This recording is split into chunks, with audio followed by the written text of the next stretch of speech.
Let's go to the screen here. So we have Cassie and Cetrion. So the first thing for Cassie is we have introduced a bigger gap and more recovery on her amplified up shadow kick, specifically if you flawless block it.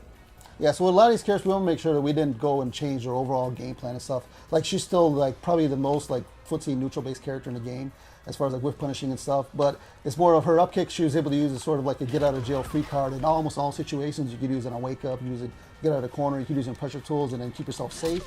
Where now there's a flawless block gap in there where you can bait your opponents to do it or not. And if you know they're going to always try to go for it, you can flawless block it and then spend some remeter to punish her back. Cool. So with Cetrion, we actually took a good look at her Force of Nature variation, which is the ground pound one. So the first thing, and I like Cetrion, so this is very exciting. You can actually cancel her ground pound, and it is super fast. You hold up, it does use a bar of defensive stamina, but you can see normally she does the second one, and she'll actually cancel out of it. And oh, sorry. Yeah, and it costs defensive stamina. It doesn't come back that fast, so it's not something you can just be throwing out. You're not going to be doing like all trying to do crazy Cetrion pressure now. It is more of the thing where you can do your ground pounds and keep them safe when you're willing to do it, but then your opponent can also be knowing that you're willing to do it and work around that. And this I'm super excited for. She gets a brand new Crushing Blow. It's off her Rock Crush move, and the requirement is hit it from max range. It's like the very tip of the rock is taken. And that'll break her face. And this is one of those things we talked about where we're taking some of the versions of the character that are not probably being used as much and giving them a little more to do. Yeah, just balancing the two out. Yeah. Right, and these are mostly the things we're going to be showing right now. So that's what we wanted to show for those two. Awesome. Couple discussion points between while we're setting up the next characters, which is right there. Frost, we did a lot of frame changes to. I think, to me, the most notable is her back one is significantly faster, giving her a very good fast mid. For those of people who don't know what her back one is, what is that? Is the move where she bops you with her head. Yeah, she clubs you with her own head. Yeah.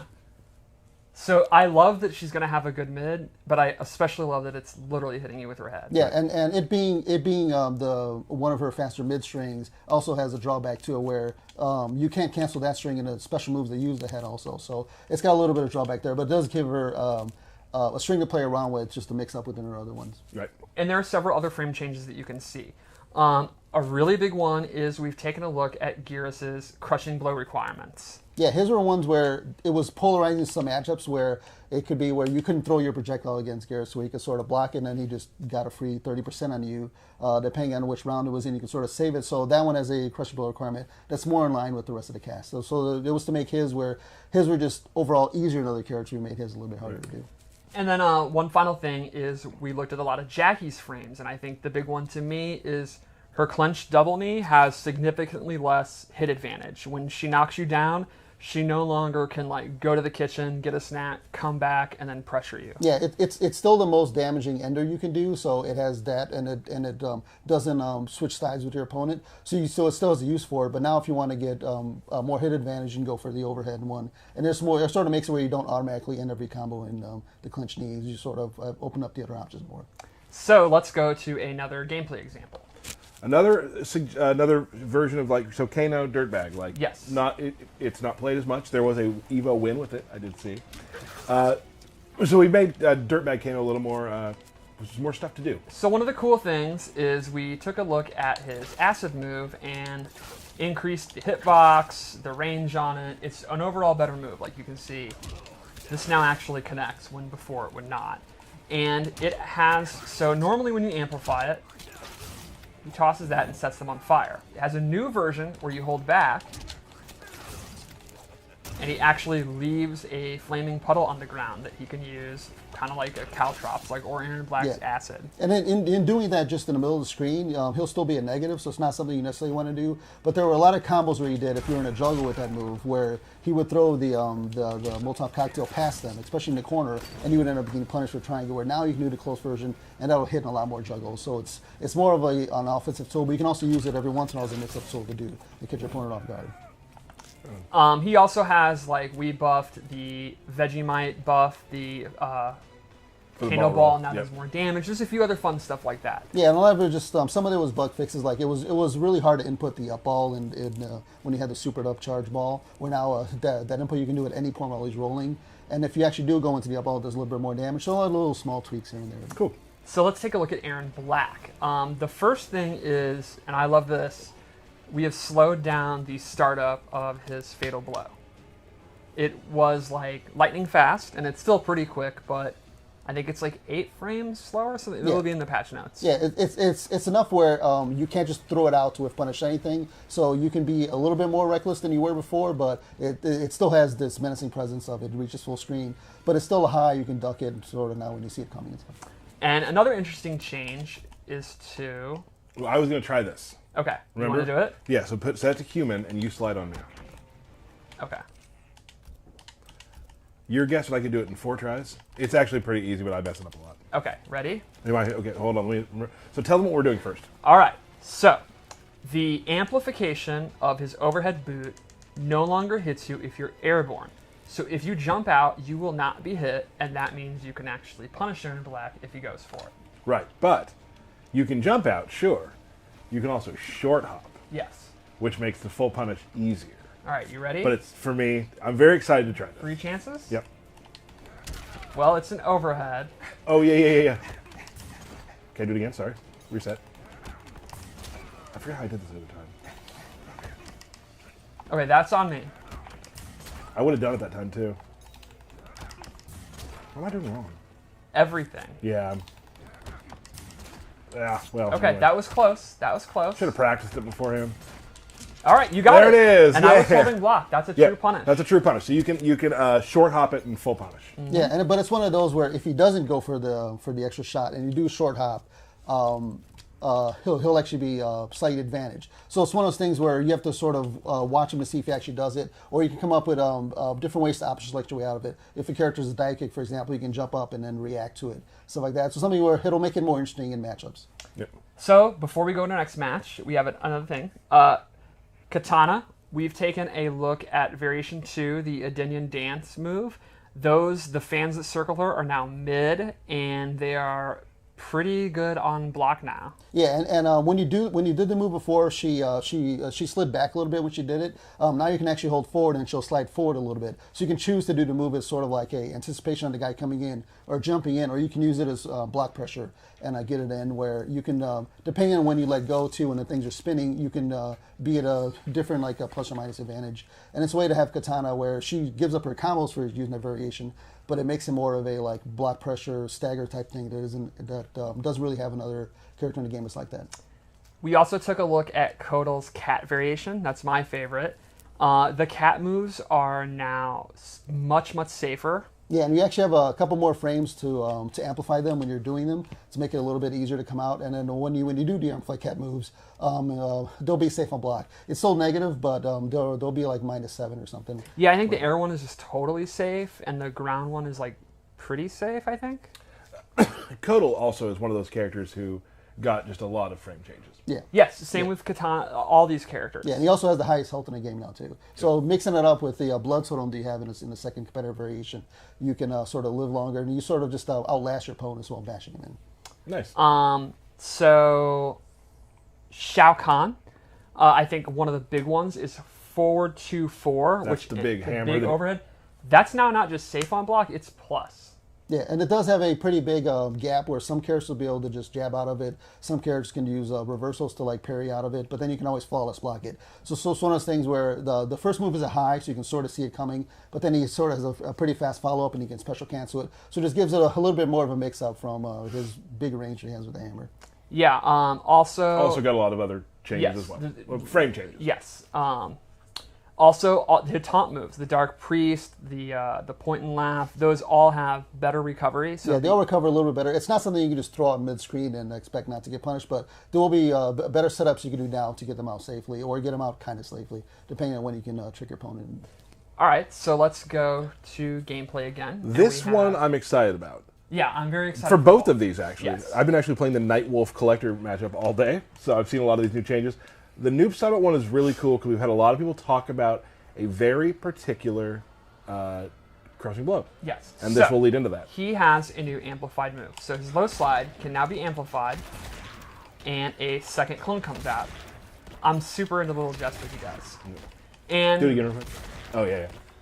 so this is obviously good because you're getting more damage. Well, that's just one shadow though, right? Yeah, but that's 2 shadows. Oh. Which means his tackle crushing blow is to hit 10 shadows in a match, and that's been very, very hard in real gameplay. And he now has double the hits if you use this variation, which is the one I use actually. Yeah, and sort of you give up a little bit of your combos using this variation. This variation is more akin to like the traditional Mortal Kombat from 2011. So it's more of like a sort of zoning variation, but not really, sort of like mid range and just a punish. But you can also use that to keep the slide safe from certain distances, and it just gives it a little bit more of different gameplay from the other variation, which is sort of just a combo punish one. So Collector has a boatload of little frame changes, but one of the major ones to show is this string now actually has a brand new reaction that pops you up. I am still not blocking it right. He also now can actually use this and do the strings on whiff or block, which previously he could not do. He can cancel into a special move. He can do the full string. He could actually still just do the forward 3. He has all the different options to do from forward 3, which is definitely his longest range move. Yeah, and it gives him something else to do from full screen outside of just throwing a bowler or just trying to slowly move in your opponent. You can sort of like do the big leg, and then they don't know if you're going to throw out the shotguns afterwards or not. Cool. Pretty cool. And again, you can check out the patch notes for a bunch of other fun stuff. Yep. Yeah, and his combos always tended to be more grounded, where that new string does give him some more combo opportunities, but also gives the opponent the opportunity to break away where they didn't have before. Let's take a real quick detour. It's not on the list. Let's do these two. Okay, yeah, that makes perfect sense. I forgot to add that one. Sorry. Yeah. I messed up big. I think we're going to be fine. There's a lot of people, a lot of Devora fans out there. Yeah. Devora did get some help in this patch. She has a significant amount of frame changes that are pretty exciting. But then the really cool thing is her Arachnophobia variation actually has a brand new crushing blow. It is off her throw, and the requirement is to, if the opponent has one of the bugs on them. If she does her forward throw. It helps to be in that. Oh, yeah, that's a really good point. Who messed up now? Well, that was my example of what it is like now, pre-patch. Yeah. So that was we the talked about doing it contrast. that way. That's right. That was yeah. the contrast. So now it's locked and loaded. And a bug to the chest. Pretty so, good. Pretty Yeah, good. so chunk. it makes the projectiles better in a variation. It makes any combos and that thing better. And you can choose to like cash out into calling the bugs back, or you can use your throw. The one thing new now is if the opponent happens to tech her throws, you do lose the bugs on them. So it's sort of like a buff and a nerf, but it's one of those things where it just makes the gameplay and variation completely different from the other one. more Where it's more dynamic about with that, mix-ups, yeah. and this one has some different combos too with the overhead spider move. Alright. This next thing is super cool. So with Jade, her pole vault variation, normally she can just do the pole vault, or she can cancel it. She now has the ability to hit amplify and actually go into a shadow kick at any point. Now you're not pushing in the shadow kick inputs. Correct. You're just amplifying run. Yes. So that's basically Can a you check. double amplify run to get the backside of it? You cannot. Okay. And if she's in Fatal Blow territory, she can actually go into Fatal Blow, which is super fun because you get the armor. Yep. Yeah, and it's one of those things where from full screen you can turn on her flashing, you can then run through a thrown projectile and then shadow kick it. Where there might have been before where you couldn't have punished some moves from full screen, but now she can. It also helps this variation also just get on top of the guy, which this variation is more of a offensive Jade as opposed to the other one where it's more of like throw glaives and run away. Awesome. I think we have one more character matchup. And again, we're going through some stuff we can actually show. Read the patch notes, get to training mode, and start angry tweeting at me as soon as you can. All right, so I think this we don't have to talk about. We can just show. Oh my God. Millions of people in Combat League just breathed a sigh of relief. Yeah, I've seen funerals planned on Twitter for Yeah. Scorpion. So, teleport's now a high. Teleport is now a high. Now, So you meter get burn a- teleport is still a high mid. Yep. It's still a very fast, awesome anti-footsie tool. I think it's still a great, great move. But if your opponent is absolutely spamming it and you're having trouble with the amplified versus not mix-up on block, that's a clear-cut way to not even deal with it. They're bodied. Cool. And lastly, we're going to show something with Raiden's Variation 2, which I think is maybe the coolest of the changes we made. Really? So, when he has this on, it acts the way it used to do, but it also buffs 2 of his attacks. For those who don't play Raiden, this is a buff to him that... It makes it so that he has access to an extra move that is very, very, very fast. Yeah, it makes it where when he blocks attacks, he'll charge up his hands even more. And once you have, I believe it's a charge of 2, you can then do a reversal attack. That's one of the fastest attacks in the game that you can reversal out of any block that'll hit your opponent. And the amplify for that move actually throws down 4 lightning bolts. It almost covers the entire screen. It can make Raiden safe out of a lot of situations where if you're getting pressured and you have that thing on, you can get your opponent away from you no matter what. But the new thing is, it buffs his offense and defense by buffing 2 of his standard special moves. So, now, when this is active, this move becomes super safe because of this pushback. You can see it's pretty significant. And secondly, this, you can see this is the normal reaction, becomes a pop-up, and he gets a combo starter. That's if you amplify it. Right. So, if he uses the bar meter, he actually gets a low combo starter with hella range. And this thing is very quick to come off. Similar to Scorpion's like chain buff thing, I think this is one you can just really throw out, and they have to make a hard read if they think you're going to do it. Yeah, it's one of those things where in playing this, you're giving up the teleport from the other competitor variation. So it's something where it has its pros and cons, but it does make it where this one now has a certain appeal to it where the other one doesn't. All right. I think that's it for talking about the character balance stuff for now. Derek's going to be back on here in a second and discuss a few more things that are coming with the balance patch. Paulo. So in practice mode, when you have the real-time frame data boxes, the actual visual look for that has changed a little bit. It's a little bit more transparent, and it's a little bit smaller in profile. So you can actually use it now without it being obtrusive or like being in the way of certain things. There have been a lot of like just changes to gear drops in general. Like some of the ones where it just told you this thing is in the crypt will actually have more detailed information of like what type of chest it is, or if it's in like a certain location and stuff like that. That'll be something we'll be expanding even more in future patches, where we'll be going into more detail of where you actually get items. So you can go over a piece of gear you don't have yet and actually see exactly where you get it and how you get it. Cool. The Johnny Cage announcer is now available to people. It's a reward for racing against time. That's something a lot of people have been looking for. Derek was going to say that. Uh-oh. It's very fun. Thanks. Oh. Cool. But yeah, and a lot of it is just a little bit of just small changes here and there, and it's all just to make where you can pretty much play whatever competitor variation you want, whatever character you want, and have a chance. But it's not like the characters you're playing for. You still need to put the time in and stuff like that. And but yeah. Awesome. Thank you so much for coming on to talk about the balance. Again, it'll be online. Look for it and start getting to practice mode and see what you can do now. We're going to go back real quick to that balance patch screen. We'll bring Derek back in. Thank you so much, Paulo, for joining us.